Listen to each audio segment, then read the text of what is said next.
Welcome, Overseers, to a new type of content inspired by conversations I had over at the Modifius Discord. And here's the sales pitch. You want to play a either solo game of Fallout Wasteland Warfare, or you want to introduce a friend to it and have you guys play cooperatively.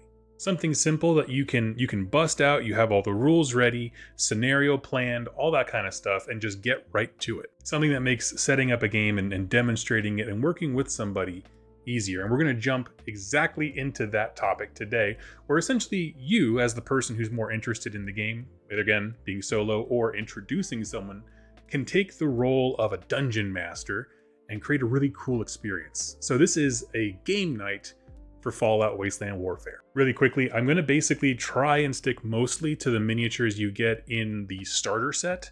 I think maybe I have one extra super mutant possibly. But essentially, I'm going to try to stick to those contents because you can just play that out of the box. And if this kind of content does well, I'll do more videos like this talking about how to play in the Commonwealth or Nevada with like New Vegas expansions. But like any good DM, we have to set the scene, so let's do that. Alone in the wastes, it only made sense for the Vault Dwellers to try and find some piece of civilization. But where settlements are distrustful by nature as a means of survival, this becomes difficult. You'll need to ingratiate yourself with the settlement if you want their help. One such opportunity just presented itself. As the gates creak open and a small group exits the town in the early morning, they need medical supplies and are going on a scavenging run. Make yourself useful and you'll be allowed access into the town. Everyone pulls their weight. Prove yourself worthy. After hours of walking pass by, and just as the sun crests to noon, luck finally strikes. There in the road is a police car, and emergency supplies are scattered all around it. Joy turns to horror as you spot movement on the horizon. Super mutants. Whether by terribly bad luck or cunning plans, your path overlaps with theirs. Your mission is clear.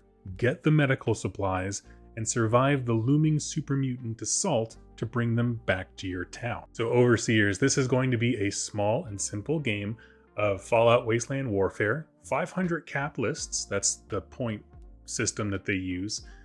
And it's going to be played on a 2x2. The mission, if you want to read up on it for that narrative intro, is actually based on the mission Hunger Strikes, which is in the Vault-Tec, what do you call it, simulation thing. Basically, it's their Get Started Play Guide. I'll link it down below in the description. In the original description, you're trying to find food, but I decided to make it medical supplies because it kind of fits my terrain a little bit more. Feel free to do the same for whatever kind of terrain that you have access to. So we have our mission and kind of our narrative introduction. Let's talk about a setup. First of all, we need 3 tokens to represent the actual MacGuffin, right? Again, hunger for food, I'm saying it's medical supplies, 3 big tokens to represent those. I also suggest using 5 investigation markers. They didn't come up too much in my particular game, however, if you're doing a campaign thing, this is how you find items in the world and you can take them back to your base. Setup for this mission is very, very simple. Players select opposite corners, like so if you're the DM, just decide what corner you're going to set up in. And then first thing you do is lay down the terrain and your 3 objectives. Again, these are the things you're trying to do to win the game. Once those are down, grab your 5 investigation markers if you are doing those and put them across the board as well. From that point, you just start deploying.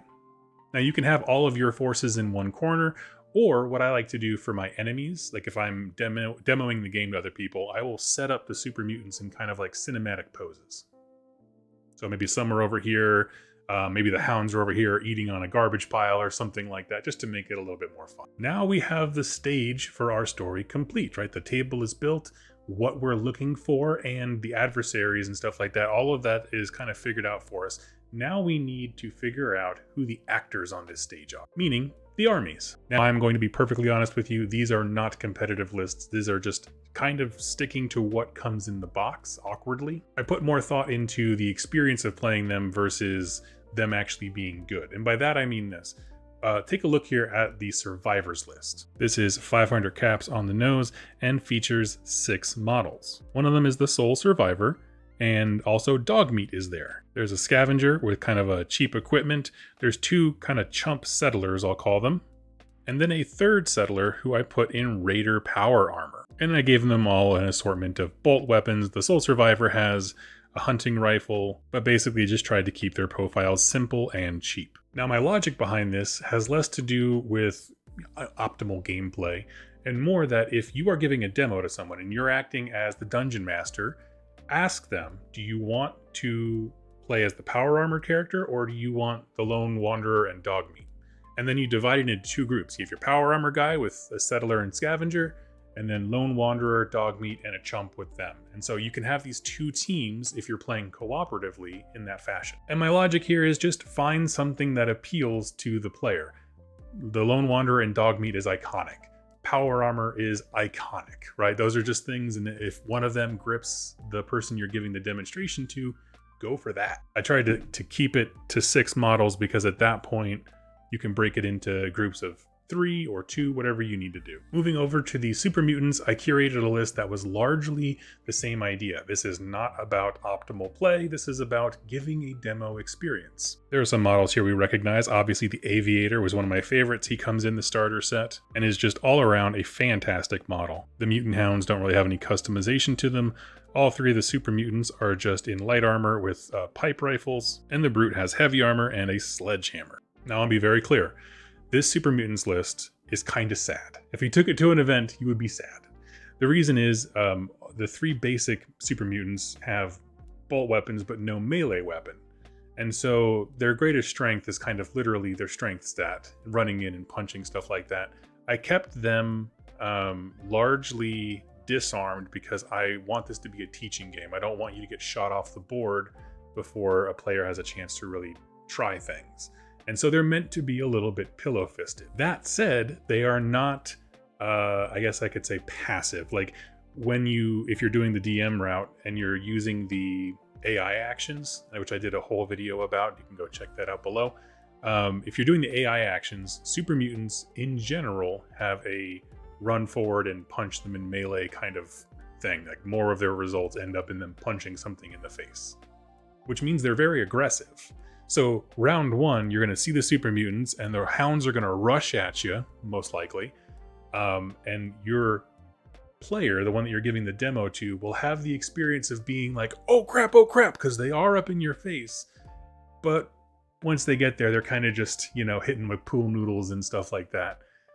It's designed for that experience. I want to demonstrate that things can be scary, that they can be shot at. You can demo how to do shooting in combat, as well as how to get bonuses for having more fighters for you than your enemy, that kind of stuff. These are lists that are meant to facilitate specific game experiences versus balanced gameplay. If at any point the super mutant AI rolls an objective, I just had them treat the nearest food cache or medical supply cache, whatever you're doing for your objectives, as the object. Now, as far as how to play the game, if you're doing the solo approach, just do an I go, you go with the AI.